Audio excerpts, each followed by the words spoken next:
Hello friends, इस video में मैं आपको बताऊंगा कि टाइप्स ऑफ पॉलिनोमियल कितने होते हैं। तो इस पूरे वीडियो को देखने के लिए यहीं बने रहिएगा, अंत तक कहीं नहीं जाइएगा। तो शुरू करते हैं। टाइप्स ऑफ पॉलिनोमियल दो टाइप्स के हो सकते हैं। फर्स्टली पहले basis of terms and on the basis of power या डिग्री। तो वन बाय वन देखते हैं कि on the basis of term में कितने टाइप्स के पॉलिनोमियल होते हैं, and second thing basis of power या डिग्री के टाइप्स में कितने पॉलिनोमियल होते हैं। तो चलिए स्टार्ट करते हैं। पॉलिनोमियल के टाइप्स बताने के लिए उसमें हमने अभी बताया है कि दो टाइप्स के पॉलिनोमियल बेसिकली हो गए, basis of term and degree के टर्म से के आधार पर। तो सबसे पहले हम टर्म काउंट करना एंड डिग्री काउंट करना सीख लेते हैं। जैसे आपको एक पॉलिनोमियल दे रहे हैं x+3, तो यहाँ पर आप टर्म की काउंटिंग देखेंगे कि दोनों को साइन देखना है कि प्लस और माइनस से ही अलग होना चाहिए। जैसे x का साइन यहाँ प्लस है तो ये एक सिंगल टर्म हो गया एंड ये +3 हो गया। तो यहाँ पर टोटल नंबर ऑफ टर्म्स कितने हो गए? 2 हो गए। लाइक एज आप x into Y into Z लिखते हैं तो ये सभी रिलेट कर रहे हैं मल्टीप्लाई से। तो जब भी कोई भी वेरिएबल या कांस्टेंट मल्टीप्लाई से रिलेट करते हैं तो वो सिंगल टर्म काउंट होंगे। तो टोटल नंबर ऑफ टर्म यहाँ पर क्या होंगे? 1 होंगे। जैसे एक लिख रहा हूँ 2xy-1। तो अब यहाँ पर देखिए वेरिएबल x एंड y ये दोनों आपस में मल्टीप्लाई से रिलेट कर रहे हैं, तो ये पूरा का पूरा सिंगल टर्म 1 टर्म हो गया, ये -1 एक और टर्म हो गया। तो टोटल नंबर ऑफ टर्म कितने हो गए? 2। तो जब भी आप टर्म की काउंटिंग करेंगे तो आपको प्लस एंड माइनस से ही डिफ्रेंशिएट करना पड़ेगा। मल्टीप्लाई या डिवाइड रहेगा तो ये सिंगल टर्म काउंट होंगे। ओके, अब डिग्री कैसे बताएंगे कि किसी भी पॉलिनोमियल की सबसे हाईएस्ट डिग्री क्या होगी? तो ये देखिए, जैसे मैंने एक टर्म लिखा x² + y1 y3 लिख दीजिए +z। तो अब इसमें वेरिएबल देखना है। सभी पॉलिनोमियल्स में वेरिएबल देखेंगे और सभी वेरिएबल्स की सबसे हाईएस्ट पावर देखेंगे। देखिए इसकी पावर 2 है, y की पावर 3 है एंड z की पावर 1 है। तो सबसे हाईएस्ट पावर कितना हो गया? 3। तो इसका डिग्री हो जाएगा 3।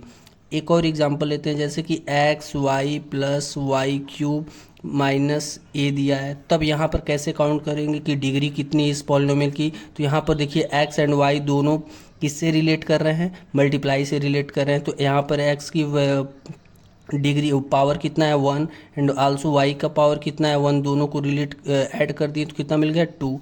यहाँ पर y का पावर कितना है? 3। a का पावर कितना है? 1। तो सबसे ज़्यादा पावर कौन सा है? 3। तो इसलिए इस पॉलिनोमियल की डिग्री कितनी हो जाएगी? 3 हो जाएगी। तो जब भी आप काउंट करेंगे डिग्री तो हाईएस्ट पावर काउंट करेंगे, एंड टर्म काउंटिंग में आप प्लस एंड माइनस से ही इन दोनों को अलग करेंगे। तो फर्स्ट में पहला है on the basis of term पे आपको पहला पॉलिनोमियल मिलता है मोनोमियल। मोनोमियल मीन्स ऐसा पॉलिनोमियल जिसमें ओनली वन टर्म यानी कि सिंगल टर्म काउंट हो। जैसे कि हम ये 2x लिख दिए हैं तो ये आपका मोनोमियल हो गया। ओनली आपका -3 लिख दिए हैं तो ये आपका मोनोमियल हो गया। या x/y लिख दिए हैं तब भी ये आपका मोनोमियल हो गया। जहाँ पर मल्टीप्लाई एंड डिवाइड से रिलेट होते हैं वेरिएबल्स वहाँ पर आपका मोनोमियल हो जाएगा। मीन्स सिर्फ आपको सिंगल टर्म होना चाहिए। बाइनोमियल के केस में आपके 2 टर्म्स हो सकते हैं, x + y like as and 3 + z लिख सकते हैं, या फिर 2x - a लिख सकते हैं। ये सब बाइनोमियल हैं क्योंकि इसमें 2 टर्म्स हैं। और टर्म्स को डिफ्रेंशिएट कैसे करते हैं? प्लस एंड माइनस से।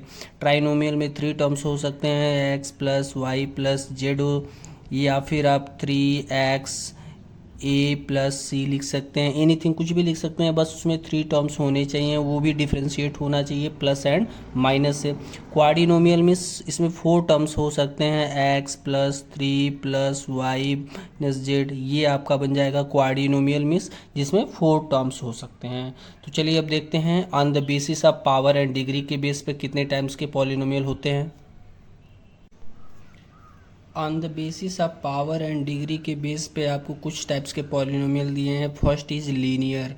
तो लीनियर पॉलिनोमियल क्या होते हैं? पहले आपको बेसिस ऑफ पावर या डिग्री पहचानना आना चाहिए कि कोई भी पॉलिनोमियल गिवन है उसमें जो हाईएस्ट पावर गिवन रहेगा तो उसको उसके बेस पे हम ये बात बताएंगे कि ये लीनियर होगा, क्वाड्रेटिक होगा, क्यूबिक होगा या फिर क्वार्टिक होगा। तो जैसे एक मैंने पॉलिनोमियल लिखा x + y + 3। इसमें वेरिएबल काउंट मत करिए, ना ही आप टर्म्स काउंट करिए, इसके पावर देखिए। देखिए वेरिएबल क्या है? x का पावर कितना है? 1 एंड y भी क्या है? 1।